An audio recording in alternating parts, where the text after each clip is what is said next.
So I just made this one last night, guys. It's not even dry yet, the head. Oh, oh, oh yeah, big boy. Alright guys, so a quick overview of the supplies we're using today. This is a bobbin, just hold your thread together, keeps nice tension on it when you wrap. A sharp pair of scissors. We have a rotating vise here, the fancy one. It's $180, weighted. And then the easiest material for beginners to tie with, in my opinion, is a Fisher. It's a Fisher Black, comes in different colors.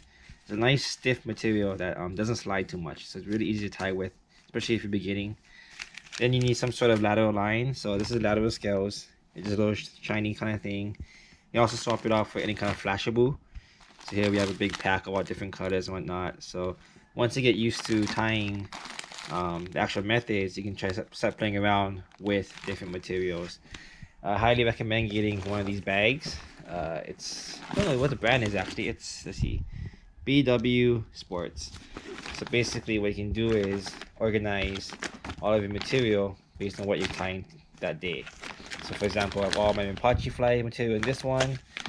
This is all streamer material, different EP fly material, or EO fly material, and then UV glue stuff, and of course all the eyes and whatnot back here as well. So plus this little pouch over here, you can keep all your scissors and extra bobbins and all the stuff you need to tie. So definitely, if you want to tie a lot of flies, having this kind of bag really helps you keep everything organized. But yeah, so that's the overview of the actual materials we're using today. We're making some super simple flies, and we'll go to the next part. So before I start tying, I usually like to envision what style I'm going for. So all the knots, all the wraps are exactly the same, but the material you use and the lengths is up to you. So for example, this one right here, we have the long flashable in the bottom with the middle body, yellow flashable. And then of course we have the Fisher, a short piece of Fisher just to give it some stiffness and depth. Compared to this guy right here, which is a short piece of Fisher, some flashable in the middle, along with a longer piece of yellow Fisher. And then topping it off is a green body top as well. So there's different styles you can do, different lengths. As you get more and more comfortable tying, you can experiment, find out which one works best for you. For the most part, a lot of people have told me to actually feather it, so it's better to stagger the different lengths. Better, it'll be more action that way. So definitely try it out once you get used to it, and I hope to see what you guys make. Alright, so first thing you want to do is basically put your hook into your vise. This is a barbless Limerick Mustad number 2. It's a good size hook to start off with because it'll catch good sized fish. The biggest one so far was a 4-pound Omilu. Has a decent shaft length that you can tie on, and it's so small. It's small enough that if you do get stuck on rocks or cliffs, most of the time it will actually come off as well. So it's a really good hook to start with. All I did was put a little red bead on top, and basically what that's gonna do is, when you make the head later on, it adds a little substrate for you to put the glue on. Plus, it adds a little more shiny. If you do whip, and you know what I'm talking about, a lot of fishermen say that you should put a red bead just for more attraction and flash. So yeah, once you get your hook in place, all you're gonna do is take your bobbin, and you're gonna start on the opposite side of the hook. So on the furthest side furthest away from you. And for any type of fly you ever tie, you never want to put any sort of material directly onto the hook. So the first step we're going to do is lock the knot. So basically what you can do is you go 1, 2, 3, and you go to the exact same spot, but now you're going to angle it towards the curve of the hook. So you do 3 on top of the same spot. 1, 2, 3. So basically what that did was, I can actually let go of everything. It just hangs there. I made 3 like that, and I made a 3 on top and cross it. Look, a little X style. That locks it in place, so it won't slide. Then what we're going to do is, you take this tail end and kind of put it along the length of the hook, and you're just going to wrap all the way back. And once again, we're just making a little thread base to put the material on. We're covering the shaft of the hook so that nothing slides. That's the whole concept of this. So go all the way back. You only have to go into just about where the barb used to be. After that, you just take your scissors and just trim off the tail end. I like to do 1 or 2 wraps just to get the loose end in, and that's pretty much it. Now we have a covered hook with now we have a thread base on the hook. Then up next, you just work your way back. You want your bobbin to end up back near the bead or the eye of the hook, just like that. Great thing about the bobbin is obviously it keeps tension, and you can just let it hang when you need it to. So that's the great thing about this bobbin. That I see some guys do it with the bare hands, and good for them. But for the bobbin, it definitely makes it easier to tie, especially if you're tying a lot. So up next, we're gonna take some of our flash. Today we're gonna use some purple flashaboo. And there's different ways to tie this on. I watched multiple videos. I mostly use two different styles that you'll see. So you're just gonna take some of it out. It comes like this, usually with a zip tie in front. I just take one side. You only don't need that much, just a couple strands. And obviously, as I said, as you get better and better, you can adjust the lengths that you cut. For today, we'll keep it simple. We'll just be using full lengths. Of course, you use more material. And if you use too much material on a hook, it will actually pull out sometimes. So be aware of that. So I just cut it off right there. Got a nice low strand. You want to make sure everything is even as you can for now, just to get things started. And you just want to pinch the middle with your left hand like this. Now we're gonna go from. Oh, my bad. We're actually gonna. So great thing about rotating vices is that you can actually flip it upside down like this. Because what I'm planning to do is something similar to this, right? I'm gonna put the purple on the bottom, a middle color, and then a top layer. So actually flip the hook upside down, so it's hanging like this. You go from below, and you simply just gonna pull up. So nothing fancy. I'm just holding the both ends. I'm putting it straight up and down like that, and I'm gonna pinch it together with my left hand. So you can see that just like that. I'm just holding it. It's just wrapped around the hook like this. You can take the bobbin, and you're actually gonna put it on one side, so towards the curved end of the hook, just to lock it in place. Then you're gonna bend it backwards towards the curved hook again, or towards the vise, and just do 1 or 2 wraps, just to lock it in place like that. So now when I let go, it's facing backwards towards the actual vise. And what you can do is, since we have the curve, let me move a little closer. Since we have the curve of this hook right here, we want it to be on either side of the hook to give it more of a natural look. So all you have to do is just kind of take apart the strands, make it nice and even. So now we have pretty much an even dispersal of strands on both sides of the hook. Hope you can see that. Kind of hard to focus sometimes with the camera. Basically, we have strands on both sides of the hook, or on the curve of the hook right here. Now we're just gonna flip it back over, just like that. So now it's right side up, and as you can see, all this stuff is on the bottom. We're just gonna hold it together again and just do a couple of wraps just to make sure it's in place, you know. And then we're gonna move our bobbin back towards the bead again. I always go back towards the bead because I'm gonna start from there, and I want the material to be laid backwards over the hook, right? If I start back here and I start tying back here, it's gonna be all copper kai, and the material is gonna end up here actually, or not. Alright, so up next we choose our middle color. So same thing, just gonna put a little, get some gold flash right here. See if we open this up real quick for you guys. Yeah, it's the first time I'm doing this kind of video, so the setup's not ideal. You probably hear some dogs and roosters in the background. I'm not super comfortable doing this, but hopefully be able to do more tutorial videos in the future for you guys. And as I get better and better, hopefully the quality gets better as well. So thanks for bearing with me on that. So for the middle part, you actually need way less than the bottom part, because it's just a little flash in the middle. So once again, you gotta play with the material a lot. If you watch any YouTube videos with guys, they're constantly just like, you know, rubbing the material, getting nice and straight. Because the straighter it is, the easier it is to work with and manage. So same thing, just for today, we're doing full lengths everything, right? So let's cut all that off. And then right here, got the gold. Make sure it's all even. Don't want to make it too ugly. And then same thing. So now the hook is right side up. I'm just gonna go from below, same as the one from below, and go pull up, just like that.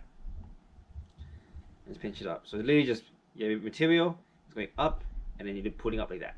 So real easy style. Make sure you don't lose any like I just did on camera. Just make sure everything's tight. And the same thing, just put one behind the curve of the hook, and then just lock it in place. So once again, I'm kind of rushing this because it's on camera, but you can be more patient and careful as you do it yourself.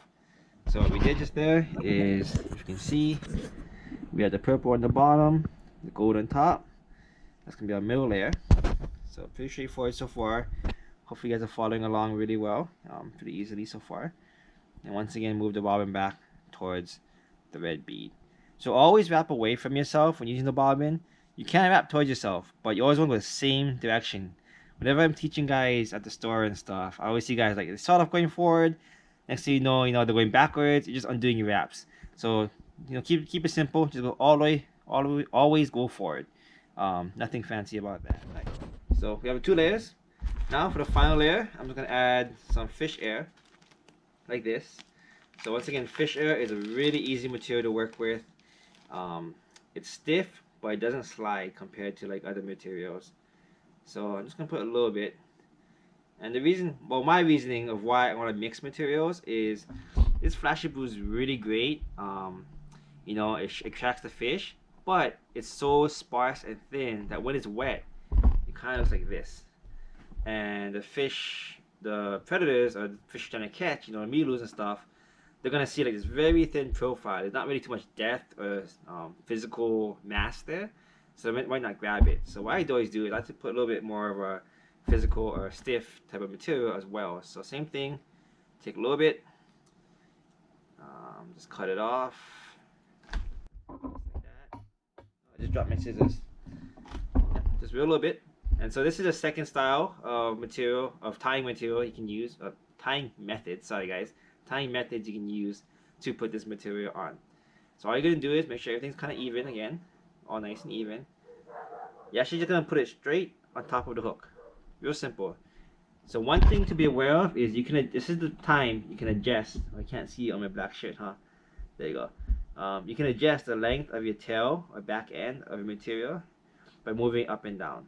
So once again, this red bead is the front of the hook. This is the back. So if I want a short tail for now, I can just move the material more towards the eye of the hook. Just like that. And just simply lay it on top and just do a couple of wraps on top. Even 3 wraps is more than enough for that. So just hold it in place like that. Oh, sorry, I'm trying to wear a black shirt for you guys. It's kind of hard to see. But yeah, so basically that's it right there. So you have your tail end sticking out and you have all this extra material in front. What you can do now is just take the front material and just fold it back over the hook like this. Real easy. Yep, so just fold it backwards and then just do a couple wraps over that. And that's, this is a really ugly fly, but that's the gist of it for the body making part. Let's see, from this angle, this is what it looks like. So yeah, as you can see, obviously you can cut these to lengths that you want. Before you even put the material on, you can usually want to choose the lengths. But we have the purple on the bottom, we have the gold in the middle, and then we have the black fish air on top. So when it's wet, flies look very different when they're wet in the water, obviously. Those that have ever tried using flies in Hawaii, it's going to look something like that. So maybe even look something like that, hopefully. That's what it looks like in the water for the fish. And yeah, so that's the basic concept of it. You can always add another layer, thicker layers, etc., etc. Once again, like for example, this one was more material. This is actually 2 layers of blue, so when it's wet, it has a nice little body like that as well. So that's what it looks like in the water, hopefully. Yeah, sorry, kind of an awkward tutorial. I can't even speak anymore. But I hope it works out, and then I'll show you guys how to make the eye in the next step. Alright, so after you make the body and stuff, before you start building the head, you obviously have to cut off this. The way to finish this is simply by doing a half hitch. So it looks super complicated, but it's actually super simple. I had a hard time doing this for some reason, but all you're doing is you take 2 fingers, you're gonna go around the string and just make a loop, just like that, over my 2 fingers. You slide the loop over the bead onto your material and you just pull it tight, just like that. So there is tools that does this for you, but it's real easy. Just make a loop, put it over. You can do about 4 of those, 3 minimum. Just keep putting it over and just put it behind the bead like that. So once again, just take your 1 or 2 fingers, twist it so you have a loop like that. put the loop over the beads, and then just pull everything tight, and it closes. That just locks everything in place. Once you do a couple of those, you take your scissors, you can trim it off just like that. And if you don't plan on doing the head right away, I recommend putting a little bit nail polish just to lock the threads in place, but it's not necessary if you're building a head. So I'll show you guys how to do that now. Alright, so to build the head of the fly, this head part right here, all you need is UV glue. There's different brands. I like this brand the most, the Weather Hook and stuff sleeves. So you can put your glue in here, and all you're gonna do is you're gonna hit it with UV light. So it's actually liquid until you hit it with UV light, and then they lock in place and make it a solid pour. Then you just choose your eye. So there's different types of eyes, obviously. The really expensive ones are called living eyes. Like this is $3.99 for a pack of like 16, right? So if you can't really see on camera, but the depth of the eye is crazy. It looks super alive. So you want to make high quality flies, you can definitely use these eyes, or you can go on Amazon and buy these super cheap variety packs for like 10 bucks, you know, like 300 plus. We got some red, we got some blue, and we also have some like darker gray, yellowish, gray yellow kind of eyes. So these work just fine. Nothing wrong with it, you know. There's different sizes, they're cheap, and they'll stick on. So definitely look into what kind of eyes you want to use, and whatever suits your budget and what you're going for as well. So yeah, that's the eyes and materials. You also want to have, oh, excuse my mouse, I don't know what to. You also want to have a toothpick, and what this is going to do is when you put the glue on, it is liquid, so it'll start to droop. You can actually just use the toothpick to kind of build or move things around until you lock it in place. So I'll show you guys how to do that now. Alright, so just rewatched the video, and sorry guys, you couldn't see the black against my black shirt. Like I said, it's the first time doing this kind of video. Not used to working the angles and whatnot, or so filming myself, you know. So, but basically for the head, all you're gonna do is put the sticky eyes on. They should stick to themselves. Then you're just gonna put glue on all 4 directions. So I usually put red on top, right below, and then 1 drop on each side. It's real simple, and then you just lock it with the black light, UV light, like that. So even after like 30 seconds, the glue won't move. It's pretty much dry. For a full curing set, you want to leave it in the sun for about 2 to 3 hours. But even after this 30 seconds, you can actually use it. It'll be a little bit tacky when you touch it, but for the most part, it'll keep it in place, and you can actually use it. So yeah, hopefully you guys enjoyed this video. Once again, sorry I'm so awkward talking to the camera, but hopefully I can revisit this video in the future, and as I'm more confident, you know, instructing you guys and whatnot. So yeah, if you have any questions, please feel free to ask in the comments. I am more than happy to answer. I think the second part of this video is going to be me actually using some of these flies to show you guys what kind of action you get, which is much easier. So very simple, very quick tutorial on how to do this. And yeah, thanks guys for watching, and we'll see you in the next one. Shoots. Alright, so I just dropped off some dead honus, 2 young brothers, to be shipped to Oahu for necropsies. So before I head back to Hilo, I figured to a couple casts, this little channel. There's a lot of papillos that swim by here sometimes, so we'll see how it goes. Shoots.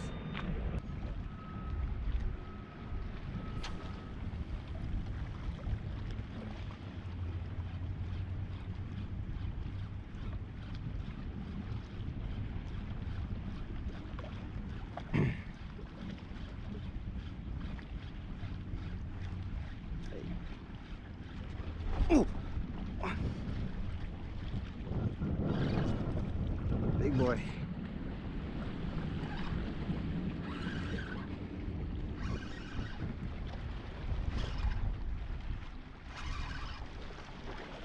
Yee-hee.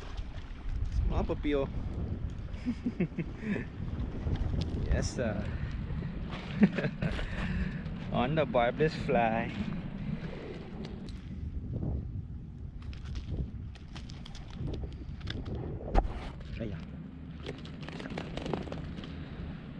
Hee, the best size.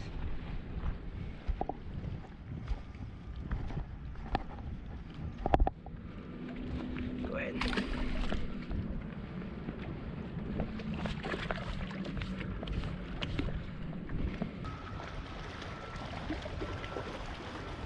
Oh, oh.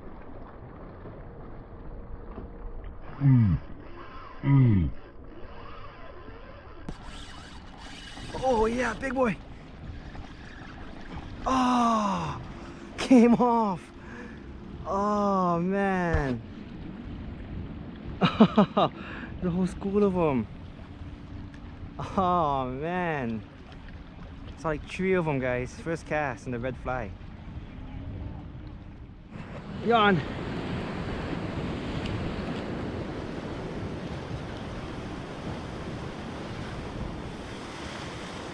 Yes, sir, we on. Bye-bye.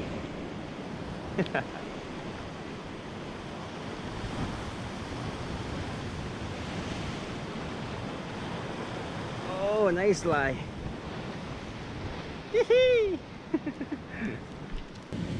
Nice lie on a TBD ugly fly. Okay, let's get this guy back. Stop.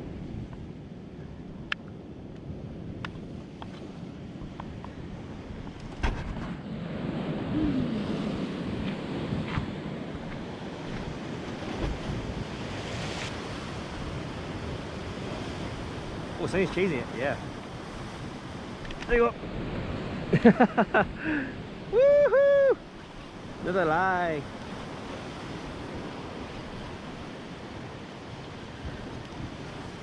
Probably the same one. Yee-hee. 2 for 2.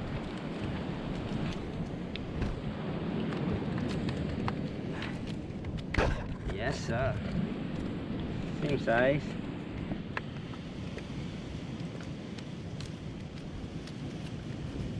Okay, calm down, calm down.